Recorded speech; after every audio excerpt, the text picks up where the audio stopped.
ایک بار چاندنی رات میں جمی اور سارا نامی دو بہترین دوستوں نے ایک ڈرونا ایڈونچر کرنے کا فیصلہ کیا۔ وہ ایک پرسکون چھوٹے سے قصبے میں رہتے تھے جو گھنے قدیم جنگلوں کے درمیان بسا ہوا تھا، اور وہ اکثر آس پاس کے ایک پرتوادت جنگل کے بارے میں خوفناک کہانیاں سنتے تھے۔ ایک اداس شام، ہاتھ میں ٹارچ اور دلوں میں بہادری کے ساتھ جمی اور سارا تاریک جنگل میں چلے گئے۔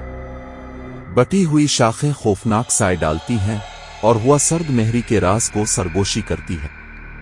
اچانک انہوں نے ایک بے ہوش بھوت بھرا قہقہا سنا۔ خوفزدہ لیکن پرعزم وہ آواز کے پیچھے جنگل کی گہرائی میں چلے گئے۔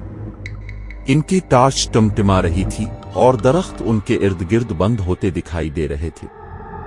اس وقت جب وہ ایک پرانے لاوارث کیبن سے ٹھوکر کھا گئے جس کے پورچ پر ایک چمکتی ہوئی لالٹین تھی، بہادری سے انہوں نے کیبن کے دروازے پر دستک دی اور وہ کھل گیا۔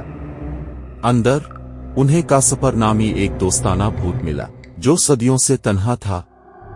کیسپر نے وضاحت کی کہ وہ کوئی خوفناک بھوت نہیں تھا، صرف ایک چنچل آدمی تھا جسے ڈرونا آوازیں نکالنا پسند تھا۔ کیسپر کی مدد سے جمی اور سارا نے زیادہ خوفزدہ ہوئے بغیر اپنی مہم جوئی کے سنسنی سے لطف اندوز ہونا سیکھا۔